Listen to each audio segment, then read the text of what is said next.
자, 우리가 이제 그 마음이라고 하는 것을 어떻게 정의할 것인가라고 하는 이제 문제와 관련해서 지난 시간에 그 마음이라고 하는 것이 그 행위라고 하는, 그러니까 뭔가를 할 수 있다라고 하는 것과 그 다음에 이제 어떤 것을 느낄 수 있는, 어떤 경험할 수 있는 이 두 가지 요소로 마음이라고 하는 것을 이제 그 정의하자라고 이제 이야기를 했습니다. 왜냐하면 우리가 마음이 있는지 없는지 우리가 확인할 수 없기 때문에 그 마음이라고 하는 것은 이제 여기에서 보여주고 있는 것처럼 지각되고 있는 것. 그러니까 사람이 마음이 있다라고 하면 마음이 이렇게 나타날 것이다라고 하는 것들을 이제 가정하는 거죠. 그래서 이제 그 앨런 튜링의 그 테스트를 통해서 만약에 컴퓨터가 인간에게 메시지를 전달한다고 했을 때, 그 메시지를 전달받는 사람이 이게 사람인지 기계인지 구분할 수 없을 정도로 사람과 같이 이 메시지를 전달하게 되면 이제 그 컴퓨터가 마음이 있는 그런 사람으로 우리가 통과시킬 수 있다라고 하는 그런 기준을 이제 제시했고, 그렇다면 이제 그 마음이 어떤 방식으로 드러날 것인가라고 하는 이야기를 이제 지난 시간에 이야기를 했어요. 그래서 우리가 이제 도달하는 결론은 마음이라고 하는 것은 이제 그 뭔가를 할 수 있는 능력하고 그 다음에 뭔가에 대해서 느낄 수 있는 이런 또 두 가지 방식으로 드러난다라고 이제 이야기를 하고 있었는데, 자 이제 이게 이제 왜 중요하냐면 이 마음이라고 하는 게 우리의 도덕이라고 하는 것과 이제 관련이 되기 때문에 그렇다라고 하는 이제 이야기를 할 수가 있어요. 그러니까 마음이라고 하는 것이 있어야만 도덕을 설명할 수 있는 하나의 이제 근거가 될 수 있기 때문에 이 도덕이라고 하는 것이 어떤 방식으로 이제 등장하게 되는지, 우리가 이제 그 도덕, 선과 악이라고 하는 거, 좋음과 나쁨, 이게 이제 도덕의 그 내용들인데, 이게 굉장히 쉬운 것처럼 보이는데 이제 도덕이 어떻게 발생을 했고 어떤 방식으로 이제 도덕이 진행을 해 나갔는지 이런 것들을 좀 살펴볼 수 있어야 하는데, 그 가장 출발점이 되는 게 바로 이제 마음의 존재 유무, 그리고 이제 마음이 있기 때문에 마음을 통해서 어떤 방식으로 이 도덕이라고 하는 것이 이제 만들어지는가, 또 어떤 방식으로 이게 이제 진행이 되는가라고 하는 것을 알려주는 하나의 지표가 되기 때문에 그렇다라고 이제 이야기를 할 수가 있어요. 자, 그래서 우리가 이제 두 종류의 지각된 마음이 있다라고 이제 이야기를 할 때, 자 하나는 이제 사고하는 행위자, thinking doer라고 이제 이야기를 할 수 있고, 또 한쪽에서는 상처받기 쉬운 감수자라고 이야기하는 이제 learnable feeler라고 하는 이 두 가지 부류로 우리가 나눠서 이제 생각을 해볼 수가 있어요.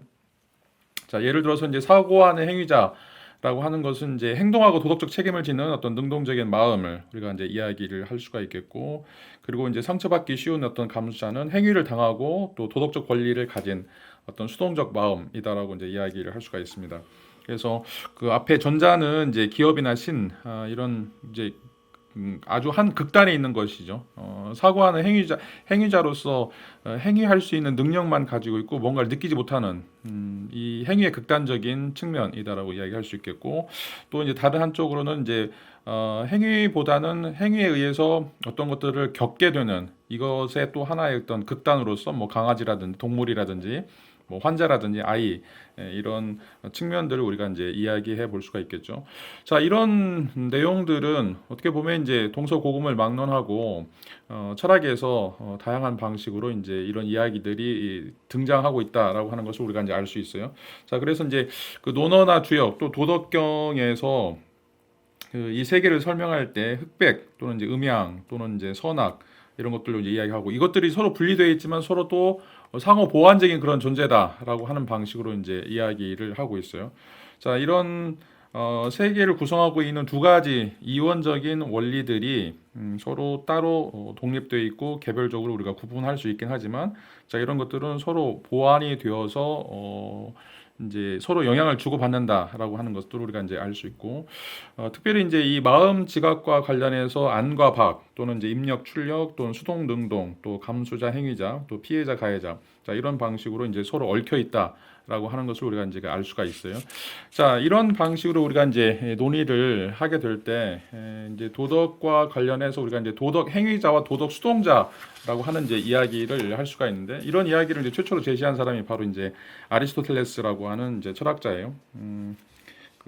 이제 플라톤의 이제 제자이고 또 이제 경험 세계에 대해서 매우 중시하는 경험 세계를 매우 중시하는 때 철학자다라고 이야기를 할 수가 있는데 이 아리스토텔레스에 따르면 자 우리가 어떤 세계를 이야기할 때 그 세계라고 하는 것은 이런 방식으로 어떤 도덕적인 행위자와 그 도덕적인 행위가 이제 영향을 미치고 있는 그런 추동자로 이제 서로 이제 나눠지게 된다라고 이제 이야기를 할 수가 있어요.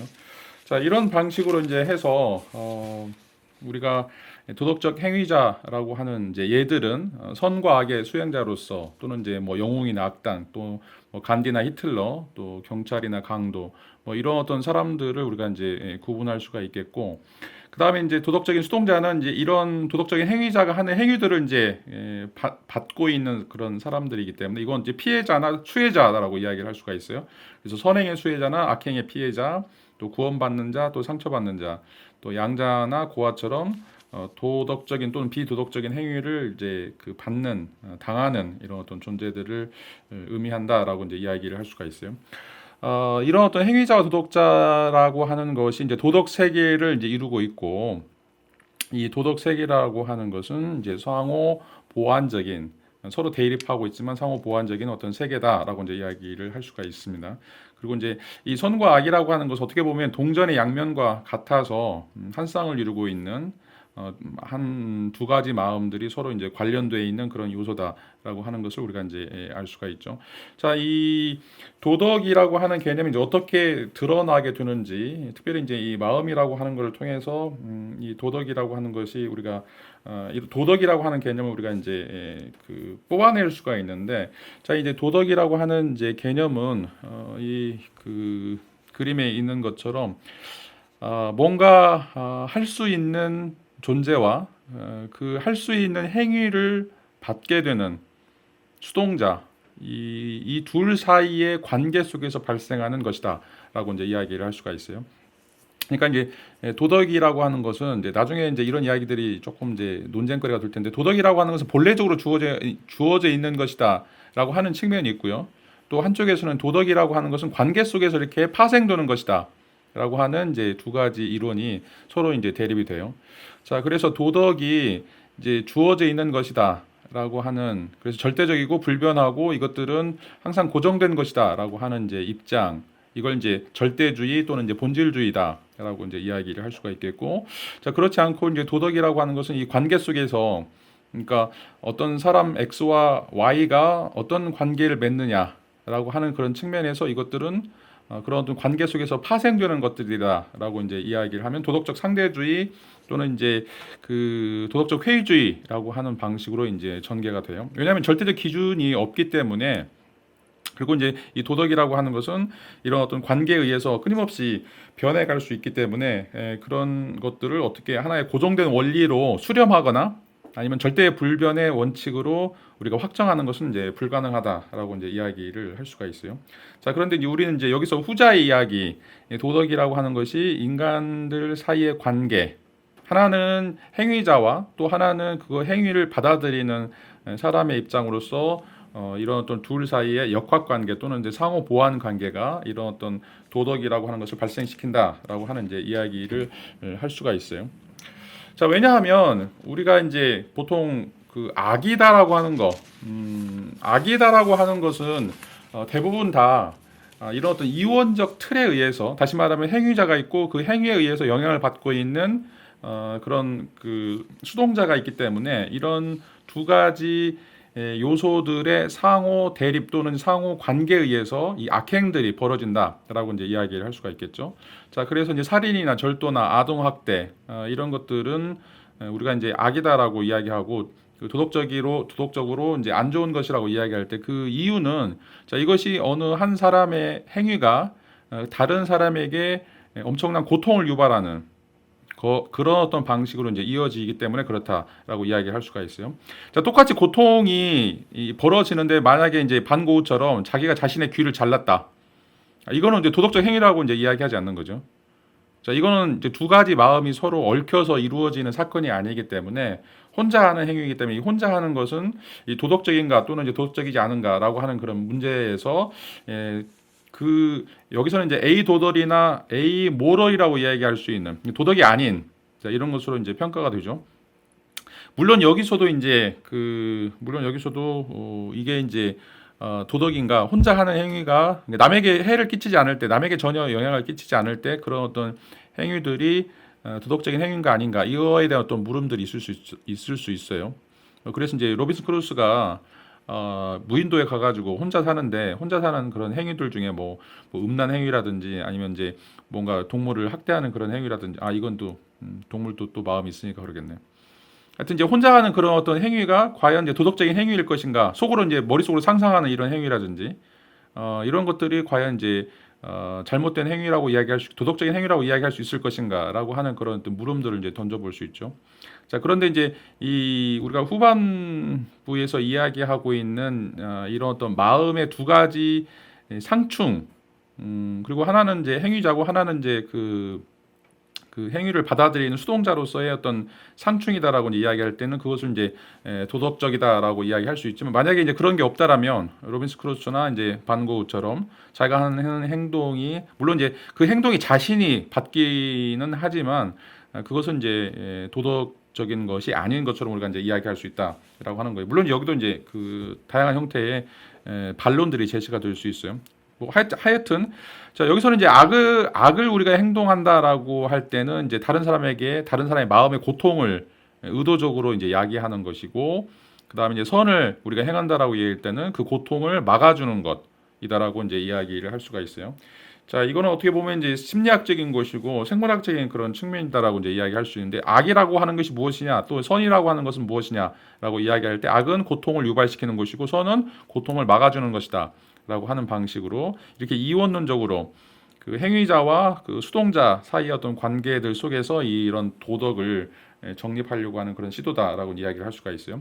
자, 이런 의미에서 도덕성이라고 하는 것도 비도덕성이라고 하는 것은 행위자의 행위와 수동자의 경험이 서로 얽혀서 만들어지는 어떤 결과물이다라고 이제 이야기를 할 수가 있겠고 자, 그래서 이제 그 최대 부도덕은 아주 강력한 행위자가 아주 연약한 수동자를 괴롭히는 거죠. 그다음에 이제 최소 부도덕이라고 이야기하는 것은 굉장히 힘이 없는 행위자가 전혀 상처받지 않은 그런 어떤 수동자에게 해악을 가할 때 이게 이제 최소 부도덕이라고 이야기할 수가 있어요. 자, 이것의 예는 이제 이런 것을 한번 들어서 설명해 볼 수가 있어요. 자, 하나는 힘센 남자하고 하나는 이제 굉장히 어린 소녀인데 만약에 이제 이 남자가 이제 어린 아이의 얼굴을 주먹으로 친다라고 이제 이야기를 할 때 자, 누구나 다 이게 이제 부도덕한 행위다라고 이야기를 할 수가 있겠죠. 자, 그런데 이제 역으로 자, 어린 아이가 성인 남자의 얼굴을 때린다라고 이야기할 때 이걸 부도덕하다라고 이제 이야기하지는 않아요. 뭐 이제 장난이라거나 아니면 이제 뭐 실수라고 이제 이야기를 할 수가 있겠죠. 자, 여기서 보면 남자가 어린 소녀를 때리는 것은 힘이 강한 사람이 힘이 약한 사람을 괴롭히는 거죠. 자, 그렇기 때문에 부도덕하다. 라고 이제 이야기를 하고 있는데 그 반대로 자, 힘이 약한 사람이 힘이 강한 사람한테 뭔가 폭력적인 행위를 할 때는 이것은 부도덕하지 않다라고 이제 이야기하거나 아니면 이제 그런 것들은 어떤 장난이라든지 아니면 이제 우스운 행위로 이야기를 할 수가 있어요. 자, 특별히 이거는 이제 그 섹시즘, 그 여성 차별주의와도 이제 관련이 되어 있는데 왜 남자가 여성에게 그런 어떤 그 성적인 반응을 보이면 이제 성폭력이 되고 그렇지만 여성이 또 남성에게 그런 성적인 반응을 보였을 때 왜 그건 또 성폭력이 아닌가에 대한 어떤 해답도 될 수가 있어요. 그러니까 이제 남자는 일반적으로 강하고 여자는 이제 일반적으로 약하고라고 하는 이제 그런 이원론에 따라서 생각을 해보면 남자는 이제 그 힘없는 사람을 괴롭히는 그런 어떤 폭력적인 것들 때문에 이제 뭐 엄청난 처벌을 받아야 되고 자, 그렇지만 여자는 계속해서 약자이기 때문에 약자가 이제 남자들에게 성인 남성들에게 뭔가 이제 그 해를 가한다 하더라도 여전히 이제 여자라고 하는 것은 힘이 없는 그런 어떤 소수자이고 또 힘이 없는 그런 존재다라고 생각하기 때문에 그게 이제 폭력이라고 하더라도 실제로는 이제 폭력으로 간주되지 않는 이런 원리들이 여기서 이제 제시가 되고 있는 건데, 자 이런 이제 그 메커니즘이 여기에서처럼 자, 도덕이라고 하는 것은 강력한 행위자와 매우 상처받기 쉬운 수동자가 결합되어서 벌어지는 이런 어떤 구조나 원리이기 때문에 그렇다라고 이제 이야기를 할 수가 있죠. 또 다른 예는 이제 그 성인 남자하고 새끼 고양이하고 서로 이제 장난치다가 남자가 고양이를 때린다라고 이야기하면 우리가 이제 폭력이라고 이야기하는데, 새끼 고양이가 남자를 핥힌다라고 이야기할 때 이건 또 폭력이라고 이야기하지 않죠. 자, 이것도 보면 이제 이 도덕의 문제가 되고 있는 것은, 도덕이라고 하는 것이 양산되고 있는 메커니즘은 아주 강력한 행위자가 상처받기 쉬운 감수자에게 뭔가 이제 그 폭력이라든지 일정한 형태의 이제 그 물리적 제재를 가하게 되면서 벌어지게 되는 그런 상황들 또는 이제 그런 일들이 여기서는 이제 도덕적이다 또는 이제 비도덕적이다라고 우리가 이제 이야기할 수 있는 그런 메커니즘이다라고 이제 이야기를 할 수가 있어요. 하여튼 뭐 이런 내용들을 좀 생각을 해보면 우리가 이제 마음에 대해서 이제 여러 가지 이야기를 할 수가 있는데, 이제 그 왜 마음에 대해서 이야기하는가? 마음이 보이지도 않고 마음을 우리가 확인할 수도 없고, 여러분들이 가지고 있는 그런 마음이 다른 사람도 똑같은 마음을 가지고 있는지 우리가 알 수가 없어요. 자, 그럼에도 불구하고 우리가 이제 마음을 이야기할 수밖에 없는 이유는 이것이 도덕을 만들어내기 때문에 그렇다라고 이제 이야기를 할 수가 있어요. 도덕이라고 하는 것이 어떻게 만들어지고 어떤 방식으로 기능하는가를 설명할 수 있는 유일한 기준이 바로 이 마음의 존재 여부다라고 이야기를 할 수가 있어요. 자, 우리가 여러분들이 그 길을 가다가 돌에 걸려가지고 돌을 발로 찼다. 이걸 이제 도덕적인 행위다 또는 비도덕적인 행위다라고 이야기 안 해요. 왜냐하면 돌은 마음이 없기 때문에 그런 거죠. 근데 여러분들이 지나가다가 새끼 고양이가 있는데 새끼 고양이한테 뭐 발로 찬다든지 아니면 침을 뱉는다 이러면 여러분들이 뭐 굉장히 비도덕적이라고 비난을 듣게 돼요. 왜? 새끼 고양이는 마음이 있다라고 간주가 되기 때문에 그런 거죠. 그러니까 이제 이 도덕이 발생하는 원리나 원칙이라고 하는 것이 마음을 갖고 있는가 갖고 있지 않는가, 또 마음을 갖고 있다라고 드러나는가 또는 그렇지 않은가라고 하는 것에 의해서, 이걸 이제 우리가 마음 지각이라고 이야기를 할 수가 있는데, 이 마음 지각과 관련해서 어떤 강한 행위자가 굉장히 상처받기 쉬운 그런 어떤 존재들과의 어떤 관련성 속에서 드러나는 것이 바로 이제 도덕이다라고 이제 이야기를 할 수가 있어요. 자, 그래서 우리가 이제 그 종교도 마찬가지고 우리가 또 초월적인 것들을 강조하는 이유도, 자, 이런 것처럼 항상 그런 것들이 어떤 도덕을 만들어 나가는데 이제 연관이 되기 때문에 그렇다라고 이제 이야기를 할 수가 있어요.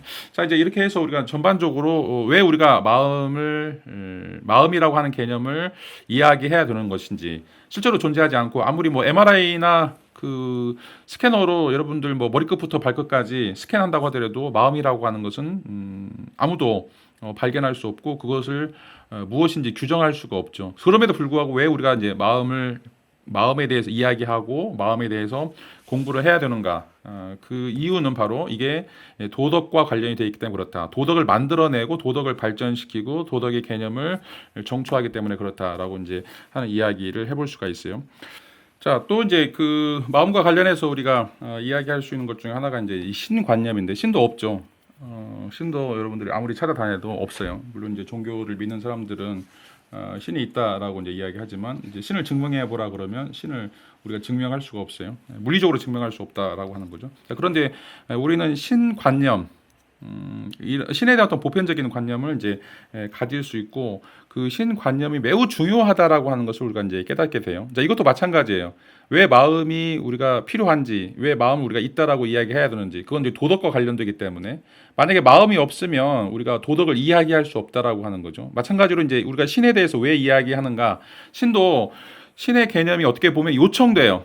신을 이야기하지 않으면 신으로부터 발생되고 있는 도덕을 또 설명할 수 없고, 어떤 절대적인 기준이라고 하는 어떤 보편적인 도덕 법칙을 이제 만들어낼 수가 없어요. 이제 그것들을 이제 만들어내기 위해서는 이 신관념이 이제 매우 필요하다라고 이제 이야기할 수 있는데, 어떤 방식으로 이제 그 철학적으로 이제 신 개념을 만들어내는지 한번 이제 살펴보도록 합시다. 자, 이제 프랑스의 유명한 철학자 17세기 이제 블레이즈 파스칼이라고 하는 사람이 있는데 이제 1623년부터 1662년까지 활동했던 철학자죠. 여러분들이 이제 유명한 그 작품은 이제 팡세라고 하는 것이고 성찰이라고 하는 작품이고 뭐 이 파스칼은 여러분 잘 알다시피 이제 수학자이면서도 이제 철학자라고 이야기를 할 수가 있어요. 이제 파스칼의 유명한 이제 그 사고 실험이 있는데 그 사고 실험 중에 이제 하나가 신이 존재하는가, 신 존재 증명에 대한 논의예요. 자, 그래서 이제 17세기에 파스칼은 이제 이런 수수께끼를 내는데 신을 믿어야 하는가 아니면 이제 믿지 말아야 하는가라고 하는 이제 이야기를 하는데 자, 이건 이제 뭐 기독교인들이 이야기하는 어떤 성경 말씀, 뭐 십계명 이런 어떤 계시보다는 자, 논리적으로 우리가 생각을 해봤을 때 과연 신을 믿는 것이 합리적인지 아니면 신을 믿지 않는 것이 합리적인지 이런 것들을 우리가 이제 한번 추론해 볼 수 있다라고 이제 이야기를 할 수가 있어요. 자, 이제 어떤 이야기를 하냐면 만약에 이제 신이 없다라면 신이 없다라면 그리고 이제 신을 믿는다라면 신이 없는데 신을 믿는 거죠. 그러면 이제 금욕적인 삶을 살아야 되고 점잖게 살아야 되기 때문에 이걸 이제 점수를 매겨서 따져 보면 자, 1년에 이제 마이너스 1점씩 우리가 점수를 줄 수 있고 그러면 이제 80년을 산다고 그랬을 때 마이너스 80점을 이제 부여할 수 있는 거죠. 자, 이건 이제 신이 있지도 않는데 우리가 신을 믿게 될 때 거기서 오는 어떤 굉장히 그 삶의 부담감들이죠. 금욕적인 삶, 경건한 삶을 살아야 되기 때문에 이제 이런 삶들을 살면서 우리가 이제 마이너스 80점을 이야기하게 되는데 만약에 이제 그 신이 존재하지 않는다. 그리고 신이 존재하지 않기 때문에 내가 내 마음대로 산다. 라고 이제 이야기하면 이제 1년씩 살아가는 걸 이제 1점씩 주면 80년을 살면 이제 80점이 되겠죠. 자, 이제 신이 있을 때와 없을 때를 이제 가정했을 때 만약에 내가 금욕적인 삶을 살면 나한테는 이제 마이너스니까 마이너스 80이고 만약에 이제 신이 존재하지 않아서 나는 정말 신나게 뭐 이것도 저것도 다 하면서 살게 되면 나는 이제 플러스 80점이 되겠죠. 자, 그런데 만약에 신이 존재한다라면 신이 존재하지 않을 때는 이제 마이너스 80점이든 플러스 80점이든 80점인데 만약에 신이 존재한다라고 생각하면 신이 있기 때문에 내세가 있어야 되고 또 내세가 있기 때문에 이제 천국에서 영생 또는 지옥에서 고통 이런 것들이 있을 수 있겠죠. 근데 이제 천국에 사는 것은 무한대로 사는 거예요. 영생을 사는 거고 또 고통에서도 지옥에서 고통도 무한대이죠. 자, 이것은 이제 플러스 무한대 또 마이너스 무한대라고 이제 이야기를 할 수가 있어요. 자, 그러면 자, 어떻게 사는 것이 과연 바람직한 것인가? 바보가 아닌 이상 신을 믿는 게 훨씬 더 합리적이다. 미래에 대한 투자다. 합리적인 투자 대책이다라고 이제 이야기를 할 수가 있겠죠. 자, 신이 존재하지 않을 경우에 우리가 잘 살건 못 살건 금욕적으로 살건 못 살건 간에 마이너스 80에서 플러스 80 사이밖에 안 돼요. 여러분들이 아무리 신나게 껑충껑충 잘 논다고 하더라도 자, 그런데 만약에 이제 신이 있는데 신을 믿었다. 그래서 천국에 간다. 그러면 이제 이게 무한대로 되는 거고, 무한대의 기쁨이나 무한대의 행복이 되는 거고, 만약에 신을 믿지 않게 되면 여러분들은 지옥으로 가게 되고, 또 거기서 무한대의 고통을 받기 때문에, 자, 똑똑한 사람이라면, 머리를 굴릴 줄 아는 사람이라면, 자, 신을 믿는 것이 이제 바람직할 것이다. 라고 이제 이야기를 할 수가 있죠. 자, 이게 이제 파스칼의 신의 존재 증명에 대한 어떤 계산법이다라고 이야기를 할 수가 있어요. 자, 그런데 우리는 이런 방식으로 이제 신을 믿지가 않죠. 아무도 신에 대해서 우리가 이제 냉정한 수학적 논리로 접근하지 않아요. 신에 대해서 존재 증명을 뭐 2,500년 넘게 많은 철학자들이 해오고 있지만 그럼에도 불구하고 그런 어떤 존재 증명, 어떤 철학적 논리적 증명 때문에 신을 믿는 것들은 아니죠. 자, 왜냐하면 믿음이라고 하는 것은 굉장히 직관적이고 감정적이고 또 많은 사람들에게 어떤 명백한 것처럼 사람들에게 보여지기 때문에 그렇다라고 이제 이야기를 할 수가 있어요. 자, 뭐 세계 70억 인구가 있는데 그 70억 인구 중에 신을 믿는다. 그게 뭐 그 민간 신앙이 됐든지 간에 아니면 뭐 기독교나 무슬림이나 이제 이런 신앙이 됐든지 간에 인구의 거의 절반 이상이 뭐 35억 내지 40억 사람들이 이제 이것들을 믿고 있는데 자, 이제 왜 믿게 되는가? 라고 하는 거였죠. 우리가 이제 처음에 철학과 종교에 대해서도 이제 이야기를 했었고, 자, 현상학적인 그런 방식으로 우리가 이제 철학에 대해서 접근할 때도 그런 얘기를 했었는데, 자, 도무지 논리적이지도 않고, 진리와 무관한 것처럼 보이는데 왜 우리는 이런 어떤 헛된 믿음 또는 어떤 잘못된 믿음이라고 하는 것들을 갖게 되는 것인가? 그것의 이유를 이제 스웨렌 키에르케고가 이제 이야기하고 있는데, 삶이라고 하는 것은 풀어야 될 문제가 아니라 자, 경험해야 될 현실이다. 라고 이제 이야기를 하고 있어요. 자, 삶 속에서는 아까 얘기했던 것처럼 고통이라든지 뭔가 그 납득할 수 없는, 말로 설명할 수 없는 일들이 굉장히 무지하게 무지무지 많이 일어나고 있어요. 그걸 여러분들이 어떻게 해볼 수가 없어요. 그것들을 여러분들이 뭐 하나하나 여러분 마음대로 여러분들이 계획한 대로 그것들을 가져갈 수가 없는 거죠.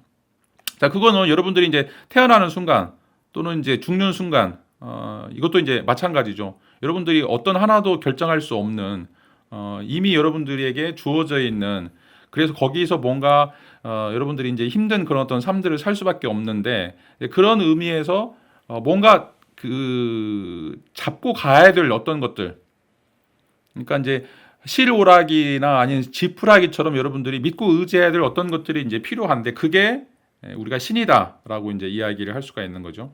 자, 그래서 신이다라고 하는 것에 대해서 우리가 이야기할 때 뭐 그게 이제 슈퍼맨이 될 수도 있고, 아니면 이제 뭐 그리스 신화에 나오는 사람들이 될 수도 있고, 그렇지만 이제 어느 형태가 됐든지 간에 사람은 신에 대해서 생각하기보다는 신을 믿고 있는, 신을 체험하게 되는, 또 신을 경험하게 되는 이런 어떤 일들이 이제 발생할 수밖에 없다라고 이제 이야기를 하고 있어요.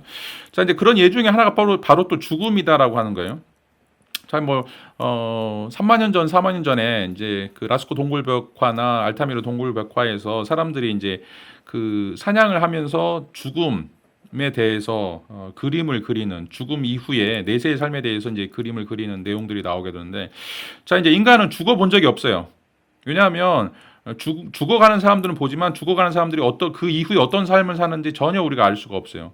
자, 그런데 인간은 자신이 경험해 보지 않은 그런 죽음에 대해서 그림을 그리거나 아니면 이야기를 하거나 나레이티브를 만들거나, 자, 그렇게 해서 이제 어떤 종교적인 의식이라든지 아니면 문학이라든지 이런 것들, 또 어떤 종교적 감정들을 갖게 되는 것들이죠.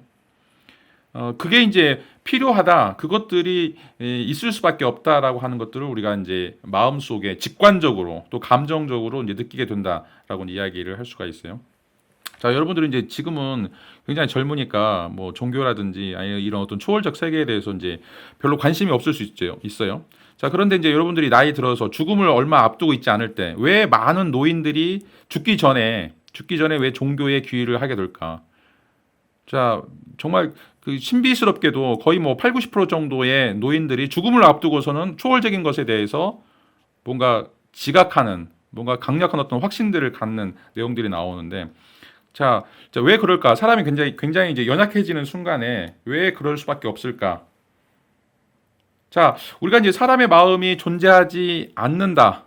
왜냐하면 이제 우리가 잡을 수가 없기 때문에 그렇게 이야기할 수 있지만, 여전히 마음이라고 하는 것이 있다라고 하는 어떤 막연한 어떤 감정이나 느낌을 갖고 있는 것처럼, 여전히 우리도 그 신의 존재에 대해서, 신이 있고 없음에 대해서 여전히 우리도 그 막연하지만 그런 어떤 감정들이나 느낌들을 가지게 된다라고 이제 이야기를 할 수가 있어요. 그래서 어떻게 보면 이제 신은 일종의 마음이다라고 이제 이야기하는 거죠. 마음과 같은 똑같은 개념이다라고 이야기를 할 수가 있어요. 그래서 이제 우리가 신에 대해서 신의 뜻을 묻고 또 어떤 신의 사랑을 느끼고 이런 것들이 어떻게 보면 신이라고 하는 것이 존재하고 그 존재하는 방식이 우리가 지금 마음이 존재하는 방식을 이해하는 것처럼 그렇게 이제 존재한다라고 이제 이야기를 할 수가 있어요. 그래서 신은 어떻게 보면 이제 많은 지식을 가지고 있기 때문에 생각할 수도 있고, 또 인간에 대해서 뭐 측은지심이라든지 이런 어떤 방식으로 사람들을 보도모 않을 수 있는, 또 사람들의 문제들을 해결해 줄 수 있는 어떤 그런 존재로서 위로해주고 또 사랑해주는 그런 존재로서 우리가 이제 느끼게 된다라고 하는 것들을 이제 알 수가 있겠죠. 그러나 이제 신과 인간의 차이는, 신은 많이 알고 있고 또 굉장히 강력한 힘을 가지고 있지만, 이제 인간이 갖고 있는 어떤 감정이나 감각들 중에 없는 것들이 있어요. 예를 들어서 이제 뭐 당혹감이라든지 배고픔이라든지 뭐 유격이라든지 이런 어떤 감정들은 이제 가지고 있지 못한 것들이죠. 그래서 이제 우리가 보면 이제 행위 능력은 굉장히 뛰어나지만 경험 능력은 매우 낮은 어떤 존재로 이야기를 할 수가 있습니다. 그리고 이제 이 신이다라고 하는 것은 앞에서도 이야기를 하고 있지만 자 도덕에서 필요한 그런 존재다라고 이제 이야기를 할 수가 있어요. 도덕에서 굉장히 이제 필요한 존재다라고 이제 이야기할 수 있는데 그 이유는 뭐냐면 자 신은 우리가 어떤 양말을 신었는지 또 어떤 색을 좋아하는지 또 어떤 옷을 입고 나가는지 이런 거에서는 관심이 없어요. 자, 그렇지만 우리가 신을 끌어들이는 이유 중에 뭐냐면 자, 나쁜 사람들이 하는 행위에 대해서 뭔가 인과응보 뭐그 착한 사람은 뭔가 복을 받아야 되고 또 악한 사람은 그것에 대해서 뭔가 그 처벌을 받아야 된다라고 하는 그런 생각들을 갖게 되는데 누가 할 것이냐 이거죠. 왜냐하면 우리는 못하니까. 우리는 할 수 있는 그런 능력이 안 되니까. 어떻게 보면 이제 세상 살아가는 것들을 보면 정말 나쁜 사람들, 정말 극악무도한 사람들이 훨씬 더 많이 살고 훨씬 더 많은 것들을 가지고 더 행복한 것처럼 보이죠. 자, 그것들을 뭔가 해결해 줄 수 있는 어떤 여건이나 해결해 줄 수 있는 어떤 능력들을 우리가 전혀 가지고 있지 못한다라고 이야기할 때 그것을 어떻게 해결할 것인가. 자, 그런 것들을 해결하기 위해서 뭔가 신 또는 신적인 것들을 우리가 요청을 하죠. 그래서 천벌 받았으면 좋겠다. 지옥에나 가버려라. 라고 이제 하는 이야기를 하게 되는데 이것들은 자, 우리가 할 수 없는 일들을 특별히 도덕과 관련해서 그러니까 도덕적인 어떤 판단 또 도덕적인 그런 그 심판과 관련해서 누군가 어떤 절대적인 힘을 갖고 있는 존재가 그런 것들을 통해서 이 도덕을 완성해 주기를 그러니까 이제 마음이라고 하는 것은 도덕이 이제 왜 필요한지에 대해서 이야기하지만 신의 개념을 끌어들이는 것은 도덕의 완성이라고 이제 이야기할 수가 있어요. 자, 그래서 이제 칸트 같은 경우에는 신을 이제 요청하는데 도덕적인 신의 원리를 이제 요청하게 되는데 만약에 앞에서 얘기했던 것처럼 어떤 사람은 뭐 은행 강도, 뭐 강간, 뭐 이런 거 해가지고 돈을 많이 벌고 그 유욕을 많이 느끼고 자 그렇게 해서 죽고 끝나버린다. 나는 정말 열심히 성실하게 살고 정말 많은 사람들 사랑하고 그렇지만 굉장히 가난하고 굉장히 힘들게 살았는데 그 이후에 또 나의 삶이 죽음 이후로 끝나버린다. 자 그러면 어떤 사람도 착하게 살려고 하지 않을 거예요. 자, 누구나 다 강도처럼 은행 강도나 뭐 살인자처럼 살고 어떻게든지 돈을 모으고 어떻게든지 사람들을 행패를 부려가지고 지배하려고 할 거란 말이죠. 자, 그래서 만약에 우리가 정말로 이 세상이 도덕적인 세상이 되려고 그러면 죽음 이후에 이런 나쁜 사람들을 지옥에 보내고 또 착한 사람들에게 뭔가 용기를 주거나 아니면 그런 사람들에게 보상해 줄 수 있는 어떤 존재가 필요한 거죠. 자, 그게 바로 칸트에 따르면 신이에요. 그런 존재가 필요하다라고 이제 이야기할 수 있고 그런 의미에서 신이 요청된다라고 이제 이야기를 할 수가 있는데 자 여기서도 자 왜 신이 필요한가 이 도덕적인 문제를 해결하기 위해서 신이 필요하다라고 이제 이야기를 할 수가 있어요. 이 도덕적인 문제의 완성, 도덕적인 문제의 어떤 그러니까 원리나 원칙들을 준용하는 그것들을 사용하는 어떤 존재가 위대한 존재가 이제 필요하다라고 하는 것들이죠. 그래야만 우리가 바른 생활을 할 수 있도록 또는 이제 그 바른 생활이 왜 올바른 생활이 왜 필요한지 왜 그런 생활들을 해야 되는지에 대한 그런 어떤 이유들을 우리가 가질 수 있기 때문에 그런 어떤 삶들에 대해서 우리가 정당화시킬 수 있기 때문에 그렇다라고 이제 이야기를 할 수가 있어요. 자, 오늘 이제 수업 내용을 좀 정리하도록 하겠습니다. 자, 오늘 내용은 자, 우리가 이제 왜 마음이라고 하는 개념을 공부하는가, 왜 마음이라고 하는 개념이 이제 필요한가 이런 것들을 이제 이야기했었는데, 자, 그것은 이제 이 마음이 행위와 경험이라고 하는 두 가지 원리가 서로 상호 작용을 하면서 도덕이라고 하는 것, 도덕이라고 하는 그런 원리들을 만들어내기 때문에 그렇다라고 이제 이야기하는 거죠. 그래서 이제 그 마음과 마음이 있는 것들이 서로 관계를 맺게 될 때 이 도덕이라고 하는 것이 발생한다는 거죠. 이제 그 안에서 선과 악, 또 좋음과 나쁨, 자, 이런 것들이 발생이 되기 때문에 자, 그런 의미에서 마음이라고 하는 것이 이것이 도덕적인 상황이냐, 도덕적인 상황이 아니냐라고 하는 것을 판별할 수 있는 유일한 기준이 된다라고 하는 것을 이제 처음으로 말씀드렸고, 그다음에 두 번째로는 이제 도덕을 운영하면서 도덕을 우리가 실천하면서 이제 여러 가지 그 부분적인 불일치라든지 아니면 그 안에서 벌어지고 있는 여러 가지 그 그 안 좋은 면들이 이제 생기게 되는데, 왜냐하면 이제 우리가 마음을 가져서 도덕을 발생시키지만 모두가 다 도덕적이지 않거든요. 왜냐하면 우리에겐 또 이제 그 욕구라고 하는 거, 이런 어떤 의식주에 대한 그런 욕구들이 있기 때문에, 이런 욕구와 관련해서 뭐 나중에 여러분 이제 그 실존주의를 배우면 알겠지만 모든 사람들은 다 적이에요. 여러분들이 먹고 살려면 다른 사람들 다 적으로 볼 수밖에 없어요. 다른 사람들 밟고 일어설 수밖에 없는 거기 때문에, 자, 거기에서 이 도덕의 등급들이 발생하는 거죠. 어떤 사람들은 그럼에도 불구하고 정말 이제 그 착하게 사는 사람들이 있고, 어떤 사람들은 그 도덕적인 상황들을 이용해서 남을 짓밟는 그런 것들이 있는데, 자, 그거에 대한 어떤 심판, 그거에 대한 어떤 그 원리들에 대한 뭔가 판결이 필요한데, 그런 의미에서 이 신이다라고 하는 것이 필요하다. 그래서 이제 도덕적인 행위에 대한 보상과 관련되어 있는 거죠. 도덕적인 행위에 대한 어떤 완성과 관련, 어떤 기준과 관련돼 있다라고 이제 이야기를 할 수가 있습니다. 자, 다음 시간에 이제 이런 굉장히 이제 중요한 개념들을 좀 더 확대해서 이제 이야기해 보도록 하겠습니다. 아까 이제 이야기했던 것처럼 이번 주 수요일 날은 이제 1시간 휴강하고 동영상으로 나중에 올릴 거니까 그때 한번 수업을 이해를 해 주기를 바라고, 자, 15일 날 꼭 투표를 해서 좋은 대한민국을 만들 수 있도록 여러분 노력해 주길 바랍니다. 자, 오늘 수업 여기서 마치도록 하겠습니다. 자, 수고 많았습니다.